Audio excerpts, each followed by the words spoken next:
എല്ലാ പ്രിയപ്പെട്ടവർക്കും സുജീസ് വേൾഡിൻ്റെ മറ്റൊരു എപ്പിസോഡിലേക്ക് സ്വാഗതം. ഞാൻ സുചിത്ര, കോട്ടയം. എൻ്റെ പൂവരശിലകൾ എന്ന എൻ്റെ കഥാസമാഹാരത്തിലെ ഒരു ചെറിയ കഥയാണ്. പേരുമാറ്റം എന്നാണ് കഥയുടെ പേര്. കഥയൊന്ന് വായിക്കട്ടെ. പേരുമാറ്റം. രാത്രി വാർത്തയുടെ വായനകൾ ചാനലുകളിൽ മാറി മാറി നടക്കുമ്പോൾ അനിത ഒരു എലിയുടെ പിന്നാലെ ആയിരുന്നു. പാതകത്തിനടിയിൽ നിന്നും ഓരോ ഇടത്തേക്കും മാറി മാറി ഓടിക്കൊണ്ട് ആ എലി അവളെ കളിപ്പിച്ചുകൊണ്ടിരുന്നു. ഇന്ന് അതിനെ വെറുതെ വിടില്ലെന്ന് അവളും ഉറപ്പിച്ചു. അപ്പോഴാണ് ജയദേവൻ്റെ വിളി. എടി, ഇതെന്താ? ഒരു കുഞ്ഞെലിയ, കുറേ നേരമായി കളിപ്പിക്കാൻ തുടങ്ങിയിട്ട്. ഇന്ന് ഇതിനെ പിടിച്ചിട്ടേ ഉള്ളൂ. അനിത മറുപടി പറഞ്ഞു. എടി, നീ ഇങ്ങ് വന്നേ. ഇത് നീയാണോ? ജയദേവൻ ടി വിയിലേക്ക് കൈ ചൂണ്ടി. അനിത നോക്കി. ദേ ഞാൻ. എലിയെ പിടിച്ചുകൊണ്ടിരുന്ന താൻ എങ്ങനെയാണ് ടി വിയിൽ വന്നതെന്ന് അവൾ അത്ഭുതപ്പെട്ടു.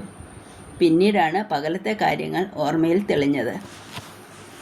കാലത്ത് സപ്ലൈ ഓഫീസിൽ റേഷൻ കാർഡിൽ പേര് അനിത ജയദേവൻ എന്ന് തിരുത്തുന്ന ആവശ്യത്തിനായി പോയതായിരുന്നു. ആധാർ കാർഡിൻ്റെയും മറ്റും കോപ്പി എടുക്കാനായി അവിടെ നിന്ന് പുറത്തേക്ക് പോയപ്പോൾ റോഡരികിലെ ഓടയിൽ വീണ് ഒരു പെൺകുട്ടി നിലവിളിക്കുന്നത് കണ്ടു. ആ പെൺകുട്ടിയുടെ മുട്ടിന് മേൽഭാഗം വരെ ഓടയ്ക്കുള്ളിലേക്ക് ആയിപ്പോയിരുന്നു. പെട്ടെന്ന് ആ കുട്ടിയെ ചാടി പിടിച്ചു. സഹായത്തിനായി എല്ലാവരെയും വിളിച്ചു. കുറച്ച് കോളേജ് കുട്ടികൾ ഓടി വന്ന് അവളെ സമാധാനിപ്പിക്കാൻ ശ്രമിക്കുന്നുണ്ടായിരുന്നു. പെട്ടെന്നുണ്ടായ ബോധത്തിൽ പോലീസിനെ വിളിക്കുക എന്ന് അവരോട് പറഞ്ഞു. കൺട്രോൾ റൂമിൻ്റെ വണ്ടി അടുത്ത് തന്നെ ഉണ്ടായിരുന്നു. പെട്ടെന്ന് തന്നെ അവർ വരികയും ഫയർഫോഴ്സ് എത്തുകയും ചെയ്തു. ഈ നേരത്തിനകം ആ പെൺകുട്ടി ക്ഷീണിതയും അവശയുമായിരുന്നു. എന്തുകൊണ്ടോ അവളെ അവിടെ ഉപേക്ഷിച്ച് പോരാൻ തോന്നിയില്ല. അവളോടൊപ്പം അവിടെ ആ റോഡരികിലിരുന്ന് ആശ്വസിപ്പിച്ചുകൊണ്ടിരുന്നു. ഫയർഫോഴ്സുകാർ വന്ന് ഓടയുടെ സ്ലാബ് മുറിച്ച് അവളെ പുറത്തെത്തിച്ചതും പോലീസുകാർ താലൂക്ക് ആശുപത്രിയിലേക്ക് അവളോടൊപ്പം തന്നെയും കൊണ്ടുപോയി.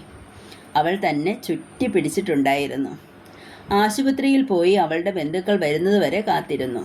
തിരികെ വരുമ്പോൾ 3:30 എലീന ബസ്സും പോയിരുന്നു. ജയദേവനെ വിളിച്ചപ്പോൾ ബിസി. സപ്ലൈ ഓഫീസും റേഷൻ കാർഡ് കോപ്പിയും ഒക്കെ മറന്നു. പശുവിനെ കറക്കുന്ന കാര്യം ഓർത്തപ്പോൾ അടുത്ത ബസ്സിന് കയറി കവലയിലിറങ്ങി വീട്ടിലെത്തിയപ്പോൾ 5 മണി. വേഗം തുണി മാറി പശുക്കൂട്ടിലേക്ക്. അപ്പോഴാണ് പിള്ളേർ സ്കൂളിൽ നിന്നും വന്നത്. അവർക്ക് കഴിക്കാൻ ഉണ്ടാക്കിയ ശേഷം അവരുടെ യൂണിഫോമും കഴുകി വന്നപ്പോൾ ജയദേവനും എത്തി. മുഖം കണ്ടപ്പോഴേ ഇത്തിരി ദേഷ്യത്തിലാണെന്ന് തോന്നി. ചായയുടെ കൂടെ മിക്സറുമായി ചെന്നപ്പോൾ ആൾ ടി വിയുടെ മുമ്പിൽ ഇരിപ്പ് പിടിച്ചു കഴിഞ്ഞു. അപ്പോഴാണ് എലി ഓടുന്നത് കണ്ടത്. അവൾ അന്നത്തെ ദിവസത്തെ ഓർത്തെടുത്തു. പെൺകുട്ടിക്ക് രക്ഷകയായി യുവതി എന്ന തലക്കെട്ട് ടി വി സ്ക്രീനിൻ്റെ താഴെ കൂടി ഓടി മറയുന്നത് അമ്പരപ്പിനിടയിൽ കണ്ടു. എൻ്റെ അമ്മ, ഇതൊക്കെ ആരാ ടി വിയിലിട്ടത്? അനിത അമ്പരന്നു. ജയദേവൻ്റെ മുഖത്ത് നോക്കി. ഓ, ഇനിയിപ്പോൾ നാട്ടുകാരുടെ ചോദ്യത്തിന് മറുപടി പറയണം. ജയദേവൻ ദേഷ്യത്തിൽ ടി വി ഓഫ് ചെയ്തു. അവളൊരു സഹായി വന്നിരിക്കുന്നു. അനിതയ്ക്ക് കണ്ണ് നിറഞ്ഞു. അടുത്ത വീട്ടിലെ ടി വിയിൽ അനിതാ മുകുന്ദൻ എന്ന പേര് പിന്നെയും പിന്നെയും കേൾക്കെ അനിത തീരുമാനിച്ചു, ഇനി റേഷൻ കാർഡിൽ തൻ്റെ പേര് മാറ്റുന്നില്ല. അനിത അച്ഛനിട്ട പേര് തന്നെ മതി എനിക്ക്, അനിത മുകുന്ദൻ.